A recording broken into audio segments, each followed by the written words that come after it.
Hello everyone, today we talk about southwestern Francia in the 10th century, more specifically as an introduction to the sources, the contemporary sources, which as we'll see is a pretty messy topic in the first place, as sources are fundamentally scarce, right? They're not really restoring a complete historical picture and thus must be understood very carefully in order to recompose any kind of scenario on the base of the same.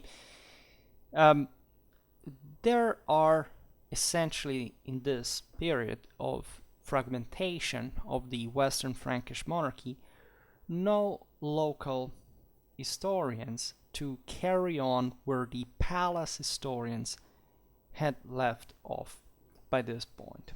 Right, as long as the Carolingian Empire stood on its feet, there was also an important centrality of imperial action in Western Francia per se, and with the southern principalities that were definitely very important for a number of reasons, but they were essentially, and this is also what is reflected, as we'll see, by the sources and their production. Now, there were much less stratified socially, largely because of the historical Roman influence in southern France that, as you know, in southern Gaul had been very intense. There was a more even distribution of wealth. There were more and more active urban centers, and all these factors contributed, first of all, to the political fragmentation. There was really no hegemonic power at this time. I made it some videos about this broader area. I made a video about the County of Toulouse and about Duchy of Gascony, exactly in these years until I think the 12th century. And we will have to talk about also other important areas, right, and more specific ones such as Gothia, specifically Septimania, but also the county of Barcelona that was part of Western Francia ever since the Spanish markers had and the county had been established in Carolingian times. This area, as I understand, also excludes all the properly southeastern Gallic area of what would be the kingdom of Arles/Burgundy that we will see on another occasion.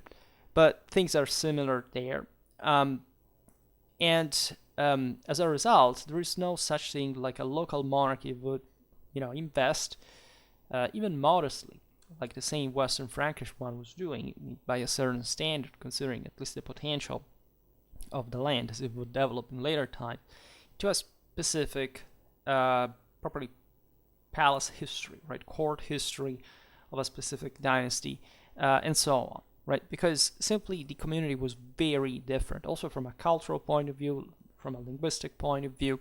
At the same time, we'll see how the South did maintain an important connection with the Northern court, and how this would essentially disappear de facto by the affirmation of the Capetian monarchy per se, when also these areas finally start producing something more autonomous, historiographically more local, but in this sense being richer, because that was partly the reason why, more politically cohesed.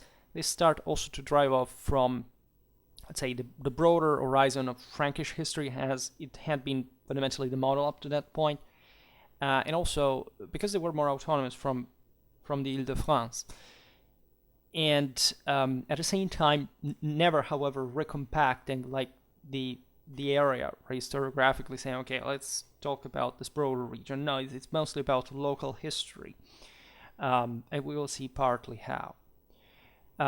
So, as you understand, there are basically no narrative sources, right, in the broader scheme, right? Our knowledge of events, thus, is pretty patchy. Also, as we were just saying, from an institutional point of view, we know a few because just of the times that were not, are still very archaic, also this is a phase, as you know, the second invasions with the Saracens, but with the Normans, even with the Magyars up to these regions, up to Spain. So it's normal really for these times and places not to have some, say, not to display clearly, so from a historical point of view, what the institutional systems really were. So we have to, we know something, but it's still fragmentary, so basically we would just go on with some sort of speculations. So what about the northern French, or the properly Frankish sources? We can't be honest about this, because yes, this was the Western Frankish kingdoms, but the Aquitanians were no Franks, the Goths were no Franks, etc. Well, the sources north of the Loire River that in general marked an important divide, as you know, between north and south, the areas of the Languedoc and the Languedoc, albeit the boundary culturally and also linguistically at this point was a bit already more in the south, but they largely ignore what was happening in the southern principalities. For example, the Annales of Flodoard, 919-966, contain only a few and scattered references to the southern events, and mostly during the reign of Radolf, right, of Francia. Rechet Historie, especially in the books 3 and 4, have some occasional glimpses on the southern principalities, but they are very much soaked in properly the contemporary northern Gallic mindset that somewhat alterates, but still reveals in the process, and there is a degree of uncertainty in this regard, the terminology used, at least in Francia, in the north, for political realities south of the Loire River. So it's their own narrative, their own perspective, their own vision, etc. But it can't help, right? This source is being criticized because it's being considered to kind of biased in a way, but it's still actually useful. And narrative sources, contrary to the general stereotype, especially developed in Anglo-Saxon historiography, are of a radical importance, and they're very reliable in many ways. Actually, one knows how to read them.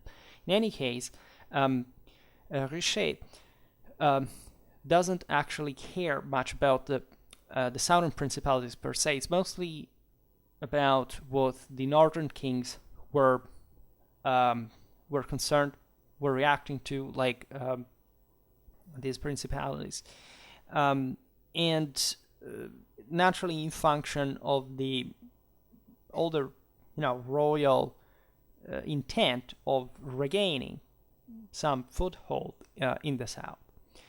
And this, paradoxically, as we were hinting at before, was more concretely possible at that point than it would become kind of later, right? Because especially in the 10th century, because of the invasions, etc., and this was not really ground zero kind of situation, but let's say that what had been a contraction since Carolingian times, and this was the toughest time, and then eventually there would be a greater development again. So in this moment of vulnerability, paradoxically, the same invasions would bring the periphery of the kingdom, and this is basically how Western Francia eventually saved itself from complete dissolution, because actually it was the most fragmented of all the post-Carolingian kingdoms at this point. To look at the king, to actually coordinate an effort against invasions, but also to gain this kind of support exactly for more politically fragmented realities in the areas. We will see the local counts cared about royal legitimization, and the kings were legitimized in turn by this process. later on, all these various principalities would grow and become more powerful, so they kind of cared less about the contact, the connection with the Capetians, and they would just escape their control up to the 13th century. And at this point, however, and also this is part of the reason why Richer, for example, talks about the South, is that it was not much of a direct involvement of the Western Frankish monarchs in the South, but a sort of proxy, say, interference via the rulers of Anjou towards the south, like a bit as key of access to the southern lands. The most important sources for southwestern Francia at this point are the diplomatic ones, right? They provide with essential information, and they're not easy to read. They may appear just, kind of very institutional, speaking of titles, dates, etc., not providing with a broader narrative, but they actually show, importantly, the degree of royal intervention and effectiveness in southern affairs, right? Because essentially the most important documents surviving normally deal with the agreements, the grants, the concessions that the king made in this area. So still recognized, as we've seen, of course, the center as the legitimate one. However, and they're very meaningful because certain areas are neglected in the process, right? The distribution, frequency of royal diplomata do show the fact that certain areas already at this point escaped from northern control, or at least they were not interested in maintaining a specific contact with it. So probably showing a broader autonomy, and or, as we will see, properly an interest of the northern monarchs actually to connect with the most powerful realities, some of which were actually in the farther south geographically, rather than others that maybe were closer but kind of less interesting politically. In fact, Catalonia, that was the only part of the kingdom south of the Pyrenees, by the way, displays a steady number of royal letters that, as most of the region, wouldn't decline before the mid-10th century, and even after that, rather slowly, right? And in fact, it's been calculated that Gothia, so this area that fundamentally north of the Pyrenees that had remained mostly from a cultural, linguistic point of view under Visigothic influence, even though as a broader, in fact, cultural area, even after the Visigoths had been crushed by the Arabs, etc., but there was a strong, properly Romano-Visigothic identity, including this, as we'll see, great kind of literal practice that would produce documented one, and also the Spanish marches. So this kind of string of districts across along the Pyrenees chain that were meant to stamp the Islamic incursions in Gaul from there, attracted 1/6 of the entire diplomas issued by the Carolingians in the 10th century. So this is really interesting because it shows that the Western Frankish monarchic mind was set on the political and strategic relevance of these southern areas, which they basically had no direct kind of military control whatsoever, but they still negotiated and kind of were involved with for many reasons. It's not just the military thing, etc., but of course there was a lot of gaming going on, also considering that the Cordobans and the Ottonians were at this point very much involved with each other. They communicated very intensely. They had all properly a broader agreement on certain things that were going on in the Mediterranean for maintaining a balance between the two powers. As we were saying before, more in general, the counts, including the ones of Barcelona, were eager to nourish a royal memory. Doesn't matter how detached, again, from practical reality it was, but that was perceived rightfully in public culture to be at the root of legal and political order. That is to say, if we stress that we are still part, as we are, because nobody had or could or have even properly the reason of denying that these lands were part of the Western Frankish kingdom. Right? What's the point in that international situation to say, okay, we're out? Right? It didn't make any sense. And the local institutions and administration, of course, worked with, as everywhere, with the idea it was a hierarchy that conferred them legitimacy, even with a weak monarchy. So, as we were saying before, when Hugh Capet rose to power, in a sense reaffirmed the same monarchical authority in a continuous and stable way for good at that point, as in spite of all difficulties, the Capetians would rule for a very long time to come. This kind of documentation, however, stops abruptly, by the way.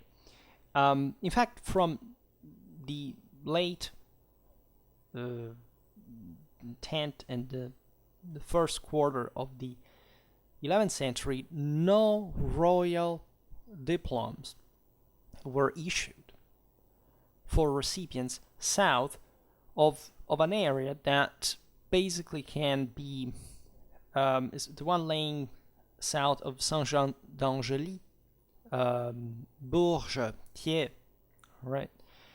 And the reason, frankly, I don't know. I think that this may have had to do with the renewed imperialistic ambitions of the monarchy and the same southern Frankish kind of development that at that point would kind of create a fracture between the necessity of a cooperation with the northern monarch, probably a mix of these issues. Narrative sources record normally just only the notable events. Diplomatic sources instead show to us like the practice of government in a way, by many points of view.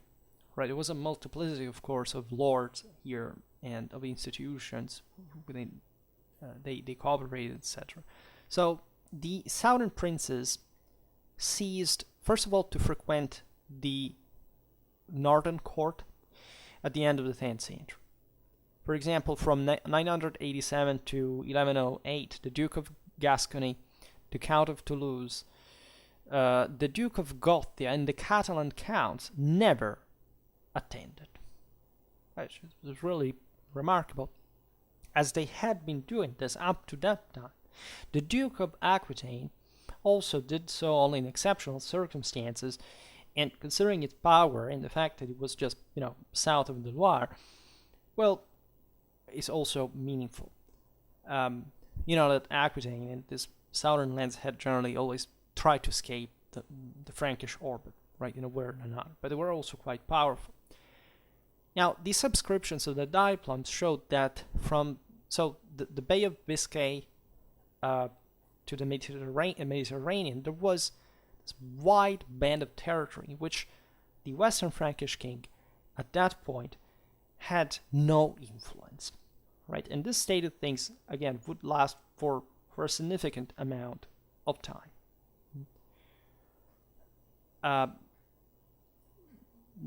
Could add broader considerations in the international context, but let's simply say that there was an important bulk of political and social development, and also cultural, linguistic identity that was also keeping these systems kind of detached at that point. So most of our information on the southwestern Frankish principalities comes from specifically local sources, right? And there are different types, of course. For example, there is no such thing like genealogical or dynastic literature in this region between the 12th century. So you would think medieval times still these communities were ruled by lords and by houses and so on, but the dynastic arrangement was still kind of developing more slowly than in the north, right? Because of we made many videos about the social differences, the creation of aristocracy and of nobility, and the lineage that surpasses the clans, etc. In the south, again, power was more evenly distributed, and so the dynasts were not as important, right? And except for one chronicler, there is no such thing thus as a properly Southern Frankish historiography. There are many monastic annals and a few episcopal lists supplying a trickle of information, mostly local. These institutions were also kind of less powerful than they were in the north, so also their range is more limited. There is only one real historical work, that is the Chronicon the Historia of Adhemar of Chabannes, that reaches to 1028, right? And in here we see that after 829, the author work is original, which means that before he had relied on other sources, on other histories, and then he starts telling his own story from a considerable amount of time before. Then Adhemar's horizons narrow because he starts drawing at that point heavily on local sources and oral tradition. In other words, he skips the broader Frankish scale of things that objectively had also contracted, monarchically speaking, range, and he starts drawing from this properly local dimension that actually is quite useful, but he's also kind of the only source doing that. In fact, from the 80s of the 10th century, the history of the Franks in this work becomes a chronicle of the Aquitanian nobility, right? So it's important. It's not that there weren't noblemen or lords. There were also quite powerful, but they're not dynasts, right? They are more scattered. And other areas of the region have also much less. For example, the Languedoc entirely lacks historical narrative, right? So Toulouse, Septimania, they do not have that. There are some 3 very brief pseudo-chronicles dealing with the history of Auvergne, that, as we will see, is a bit different from the rest of the south, but still marked by the scarcity of sources. No narrative sources survive for Gascony. There are only many documents that would be turned into histories later on. And for this reason, they have to be treated with great caution, because naturally the historiographical means of the time were not particularly scientific. And the area in general is, more primitive. Catalonia, that instead is very developed, has still, however, no original historiography before the 11th century. Again, like before, these were thriving centers. I also made a video about the same period, comparing the public and kind of economical developments of Catalonia and Lombardy, which is interesting because it kind of connects with this. They wouldn't need to think of an historiography, because kind of what was the center around which this history would revolve on? In a community that was still not very stratified, exactly because there was a broader autonomy of many centers and all provided with their own specificity, but not being so relevant singularly to say, okay, let's write a history, right? So altogether, writing history reflected the models of the Frankish tradition still whenever it was done, which was also kind of had its own limits historically.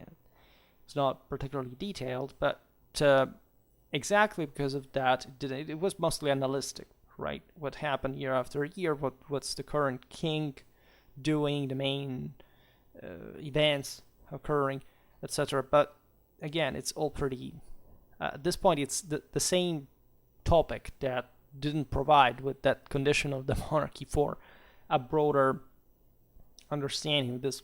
It's a very fragmented reality. And as we were saying before, the election of Hugh Capet to king of the Western Franks, the wars that had been fought previously between 985 and 987 changed a big deal of this order. And evidently, this shows that still the southern principalities cared and knew and were aware of what was happening in the north to care. So again, never mistake this. This is in general a tip, methodological tip from the historian. Say never think that what is not documented is not there, or simply means that reality did not exist. Right? This is especially evident for early medieval times that are very poorly documented compared to others. But fundamentally, if you scratch a little bit beneath the surface, you realize there's a universe of dramatic activity. So the connections did exist, the relations did exist, and they were also quite carefully noticed, but in ways that wouldn't require to be written down as a broader history. And so the main break with Hugh Capet's election is that the southern principalities start to concentrate historically on the local events. Right? They don't accept this new state of thing even. And they could afford to do that at that point because they were becoming simply more powerful. As the same Capetians were, but each and everyone in their own boundaries. All right? So such a thing like a regional history where it's just for the south of Western Francia, we don't have, right? It could not be possible because also the broader cohesion between these areas did not quite exist. I mean, Gascony, Toulouse, Septimania, Catalonia, they were all different areas, right? Yes, they had an important kind of some cultural linguistic identity in common, but politically speaking, which is at the end of the day what makes the most important difference, and that is in fact determined by many other factors, is something else, right? These areas also encompass, in fact, even geographically, very different areas after all. As we were noticing in the video we made confronting the Merovingian and the Carolingian geographies, we noticed that southern France had historically a great deal of, in fact, a geographical production, just by tradition. So saints' lives, miracles, these are very important sources.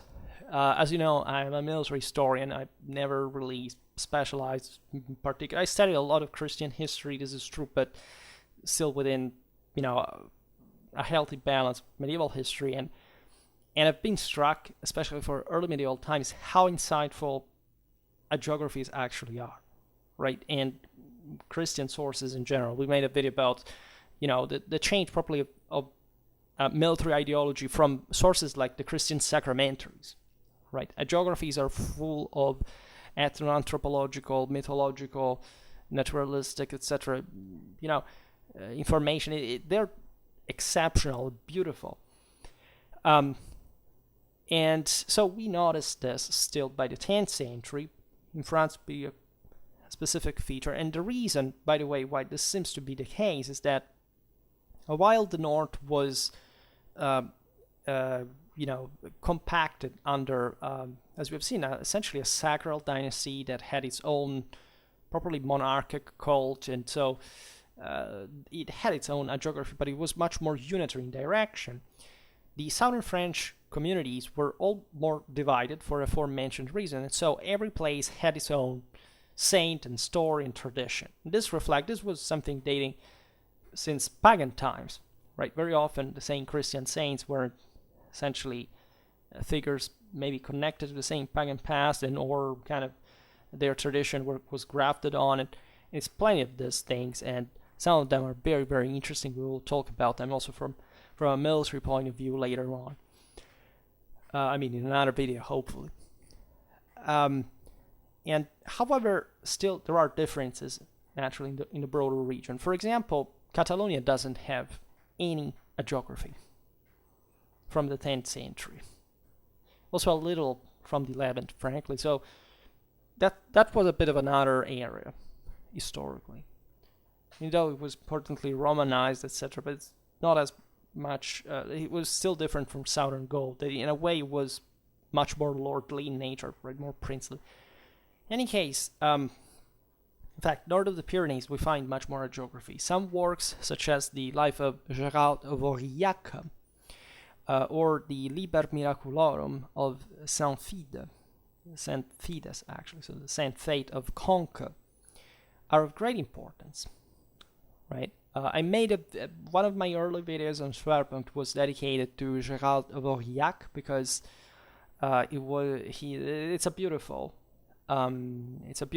portrayal, properly, the sanctification of lordly rule in the 10th century, and so the attachment of the local communities to the idea of the hero/saint that could be embodied also by a knight, by a military man, like Gérald. So we can check that video out if you're interested. However, as you understand, hagiographical sources are not really cut for providing kind of a historical evidence. Yes, they are historical in the measure, like in the case of Gérald, of describing the local communities, their creed, their beliefs, their identity, etc. But it's not that they don't tell you the story of the land as such, chronologically speaking, eventually, etc. As a consequence, the most important source comes from the archives, as we were saying before, and they supporting as such the bulk of our knowledge for 10th century history in southwestern Francia. Now, the southern communities characteristically produced an abundance of archival documents, despite their conservation being very uneven, even in this case. But it was just part of their culture. You see, these were what also later on in late Middle Ages, early modern age in France would be the pays de droit écrit, right? Law was written.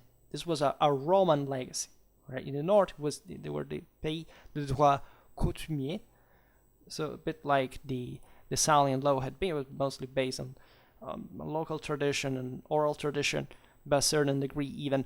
In the south, instead, people were literate. They wrote, they produced, they live in cities, right? These areas are very similar to central northern Italy. In fact, they have a very important connection with them as well. They're a bit more lordly in nature, however.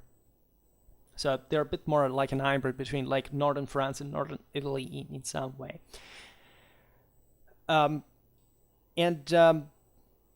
The Catalonian documentation is the most abundant, right? This is a thing that starts early on because of Catalonia's important public power that had been conferred since the Carolingian era, properly as a solid district. This, in perspective, would bring the later kingdom of, the Crown of Aragon to display an impressive amount of bureaucratic development that the Iberian crowns, telling the truth, altogether in general, especially Castilla and Aragon, display very early on.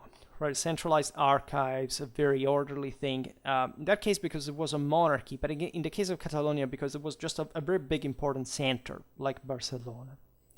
And it's been estimated by Pierre Bonassi that there are at least 5,000 documents from the 10th century and over 10,000 from the 11th in Catalan collections. And this is really an important size. I mean, if you just compare what you can do in a, say, a doctoral thesis, well, spoiling 5,000 documents just for the 10th century, well, good luck with that, right? But it tells you how much you can draw, after all, from that reality. Naturally, these documents mostly deal with things like that. In a commercial region like Catalonia, you can expect like the changes in prices, also inheritance procedures, the growth in trade, the spread of gold coinage. So all telling something very, specific about this world. After all, yes, you don't have a broader narrative, but good socioeconomical history can stem from it. But also, properly, who did issue these documents, and so you can naturally dig into kind of a political, institutional reality through them as well. And naturally, there were some different cultural milieu at the same time. For example, the older formularies in Latin are pretty common and habitual, but there is already the appearance of vernacular expressions, which is very interesting as well. The other areas, archivistically speaking, however, are not so rich like Catalonia. For example, the Low Languedoc has just ecclesiastical cartularies, literally, right? It does provide some scattered incidental information about the lay community, but let's say there is just the ecclesiastical perspective with that, and not what was happening properly from within the laymen in their own environment. Also, we don't have really anything like we can define as public documents. These were all communities essentially cooperating with one another. So we can't understand properly what government was in a unitary sense. There is no such thing. And since there was no overlord, the same relationship between the church and the nobility, the various arbitrates, issues that would arise often between them, is not regulated. Right? That is a very important source in other areas that still didn't have much of an overlord, but in terms of local powers, there was still an important cohesion. Right? For example, in Italy, you do find an important amount of authority tribunals regulating these issues that were actually the most important ones. I mean, most of the causes of this time, if you go look at them, they're essentially revolving around land possession, whose land was that, and so the church said, no, we have the proof here. This cartulary says it was ours. Then the nobleman came and said, no, there was another one. It was a bit complicated because maybe it had been issued by a king that had been deposed, or or somebody had committed an abuse, or maybe these were counterfeit documents, or maybe they mostly reflected that it was just a ratio of power was different from what the law, of course, had determined, and then they interviewed witnesses about whose land was that, and so on. The local peasants even. Here, all this is kind of it's regulated differently, right? And there is also another problem, archivistically speaking, that is to say that the sources, the 10th century sources, very often are not original, meaning that the cartularies we have containing these sources are of later date, and containing only a small selection of the actual older or original documents, whereas the others are mainly copies, and they're filled with mistakes, misreadings. Some do not make even sense. So it's very complicated just to study them. It's a real mess. There are even less documents pertaining to the region of Toulouse that later on would have become basically the most important power in the region. At this time, we have no original document surviving even from it. And most of the copies of the originals are preserved in monastic cartularies, and even these ones are few, really. So actually, this area at the turn of the millennium starts producing more documents, but there is also another problem that these do not bear often, and sometimes they're even imprecise when they do, actual dates, right? After 980, for example, over half of these documents omit to mention even the name of the reigning sovereign, which, is a problem chronologically, but just as a datum itself can't tell you much more than many dates regarding how they considered the situation at that point, with the monarchy properly not even considered or counted in a broader scale of events. And considered that, yes, these were kind of more secular and kind of modern-minded communities than the medieval average, but still, like, not even considering the king there, it really reveals like a world on their own, right? They were completely like living in another France, in fact. And in fact, there is no such thing like a comital house of Toulouse here producing public documents either. Later on, the Count and the Commune of Toulouse, as we've seen, would be in very intense relation, sometimes also conflictual, but producing important documents and never achieving kind of a true unit, like a superimposition of the County of Toulouse with the Commune of Toulouse. Sometimes the Count was even expelled from the city, etc. So in any case, we don't find that kind of public unity that would have issued, some documents with very important standards, not even later on. So you can imagine by the 10th century. As a consequence, we don't know the relation between the Count of Toulouse and the Viscounts either, right? Because Toulouse was just, the main one, but there were other counties all around that were in some relation of dependence, at least at this time, not so much, but how they interacted with each other and with the main county Toulouse, well, it's a mystery, at least from a strictly documentary point of view. Auvergne is a bit better supplied with documents. Even here, they're actually unevenly spread, with some peripheral regions remaining in the dark. However, a characteristic of Auvergne is that the cartularies we own are all monastic, witnessing in this kind of more mountainous forested area towards, as you know, the central France, the greater importance of, monastic foundations, kind of a slightly more feudal reality than the Mediterranean one. It's a continental area fundamentally. And there are, next to such cartularies, some fragmentary collections of actual charters and some administrative documents, catalogs, and inventories, though, right? And that's also interesting, and it shows you a bit more of order than this monasteries kept after all in their sources. Later on, a bit more of kind of also, in fact, more philological organization, we could say, of some sort. Speaking of Aquitaine, the cartularies of Poitou, speaking especially of Saint-Hilaire and Saint-Cyprien, and also those of Brude and Cluny, support information on the institutions of the duchies and the use of titles.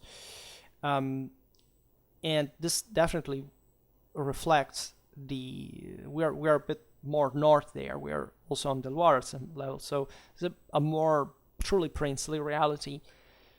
The only problem is that several of these documents are of an uncertain date and even of doubtful authenticity, which was done at some point just to, as we were saying before, even faking, I don't know, some rights, etc. So this area is also still pretty autonomous, as we've seen. The Dukes of Aquitaine do maintain a greater connection with the Ile-de-France, but they still are differently organized and produce different types kind of documentation. As we were saying before, Gascony is particularly poor in documentation, so that no original documents survive at all from the 10th century, from the area. Some items, as we were saying, were transcribed from the end of the 11th century in cartularies, but finding an original is very, very rare. Also, there is a serious problem with the scribes that are very superficial in a way. They simplify or omit the formal protocols. They often make mistakes. Sometimes they write things that simply do not make any sense. So they also interfered by introducing alterations, interpolations. The reason always kind of supporting the rights and claims of their abbeys, for example, as we've seen in the video about the Duchy of Gascony, abbeys had a great power, and they were kind of truly were in conflictual relation with the Frankish rule historically, so that they even are kind of more distant from the general idea of being part of the Frankish models of even copy making in a sense, so that they count the years, for example, just on the base of the local abbots, things like that, not the kings, right? It's very interesting. And the content charters would be eventually inserted into historical narratives, such as notices or histories. And in the process, they would have been edited, quite likely.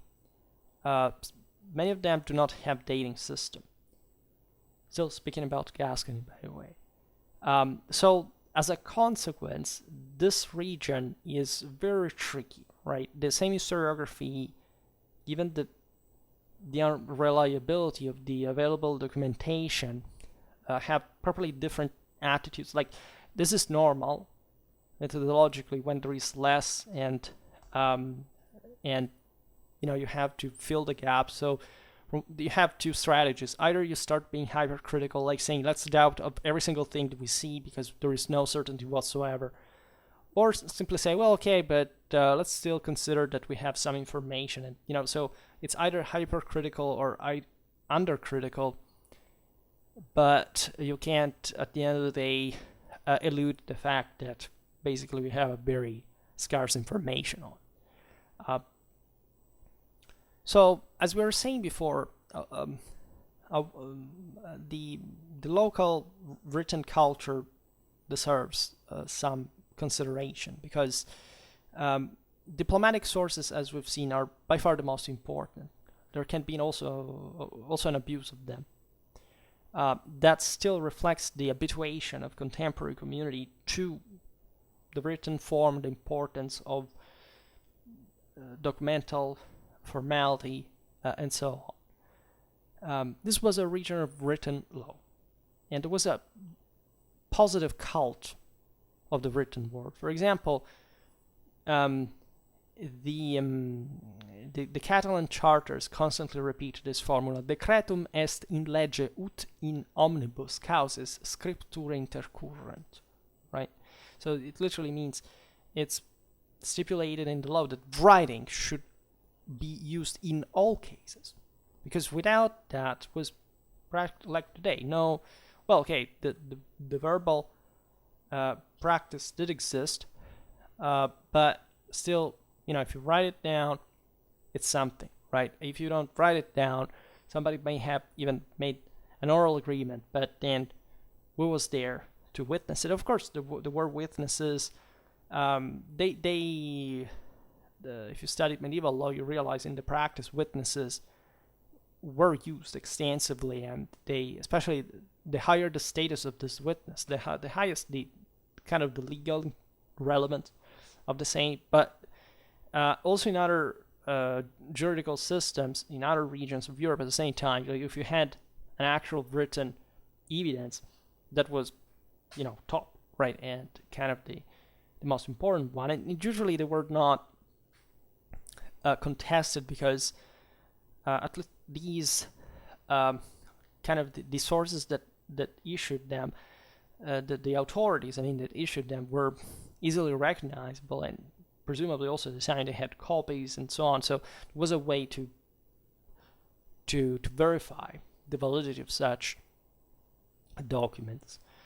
So there was a respect for formalism, a scrupulous pursuit of the so-called reparatio scriptura, that is to say, to, in every situation, fall back on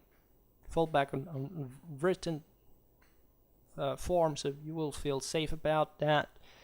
For example, wills, written oaths are very common in southern France. The attention given to reconstituting lost titles to property, for example, they all witness, which was, as we were saying before, the most important thing, like who does have the right on that land, whose property is that, right? That's a very important thing. If you write it down, the better it is. Well, in the southern French at this point communities, all bear witness of this habit to literacy, right? And of course, not all the population was literate, but in this very active, as we were saying before, lots of markets, trade, urban centers, where people who lived out of surplus, they could invest in their education, in their literacy, and so on. So they would. Also, such documentary abundance we've seen in Catalonia, for example, there's really thousands of documents, allows to trace some linguistic changes. For example, like these lands originally had been under Carolingian rule, and so there was a great continuity, as you know, also by the Carolingians, with the properly Romano-Germanic practices, districts, organizations, such, especially in the south, where again the Roman culture had remained well alive in law, in fact, in written culture, and so on. But let's say the feudal organization that the Franks had spread in these areas still had a specific mark, and so at this point where the two areas are ever more departing, you can see how, for example, certain feudal vocabulary starts modifying on the base of the local practice, which is very interesting.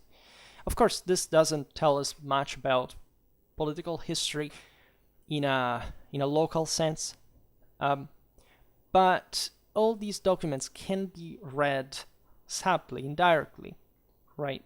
For example, the attention to form rather than the content is relevant. You can observe how a certain authority began to, I don't know, whether it was a stable one because it issues documents all kind of in the same form, and or of course even the content and the quantity of these documents can tell you a lot about that kind of administration. The methods of dating, forms of address, the geographical and political vocabularies is quite important. Like, how did these people call the various local polities, and the other regions around them? Like, how did they think them? In which relation were they with them? Right, all these various duchies, counties. How did they really think of each other, like in a broader sense?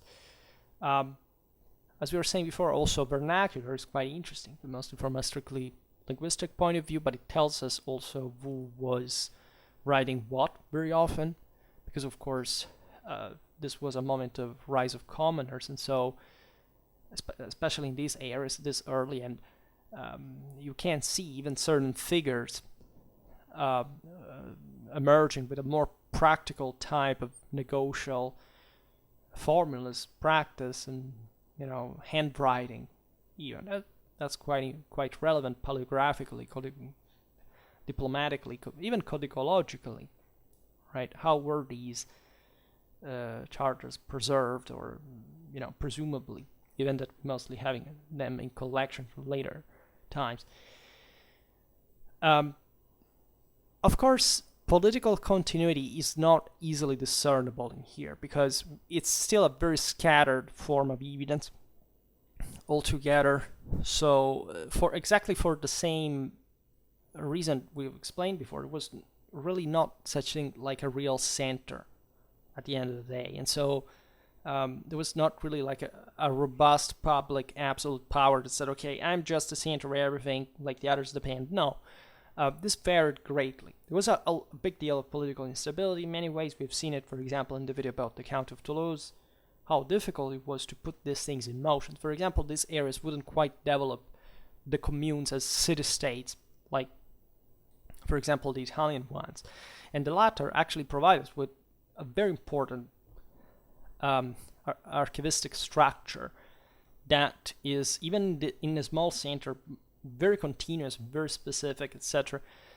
Here, there's quite not the same thing, because still that idea of French Gallic lordly power that still is more important than the communal one, and compenetrates and hybridizes it, is still present, right? So you don't have real, robust, solid institutions and continuity with them also, just at that specific urban level, right? It's just more than in the north of France, but it's not quite like enough to produce something more stable like in other areas of Europe, which is also a big deal for southern France, because again, after Italy at this time, this is the most kind of, again, urban oriented community in Latin Germanic Europe, so it's quite relevant.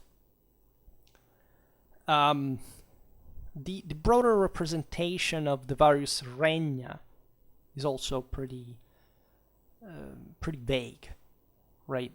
We can, however, understand something about the stages and even in the interruptions of development, inductively speaking. However, still, it's a very thorny time and space to study, because there's really not a broader consensus, right? There are disputes, contradictions about some of the core crucial elements of the story. So one can be a very big expert about this area and saying, okay, well, I really have studied for my entire life all of these freaking sources, but and so I will have formed my opinion, but it's such a broad area, and that you can't, and the evidence is so scarce after all in relative terms, that you can't say, well, there are some limits that I know I can't surpass, right? So I think any good historian should be wise enough at some point to say, okay, yes, we can always say break the mold, kind of beat the record, etc. But at the end of the day, there are certain things we have to say, okay, we have no idea of that. I can't say it myself. As you know, I work mostly about the late 13th, early 14th century. So at that point, you really start having even too much documentation to be covered. But still, there are things that are simply not documented and that you will not know. And this is sometimes true for at some scale of certain types of sources and information for the entire Middle Ages, right? So, okay, this channel is, of course, rather generalistic, considering the academic standards of these works, and I can assure you are terrifying. I never got into these things, especially administrative stuff, archive documents. I stay away from it like the plague.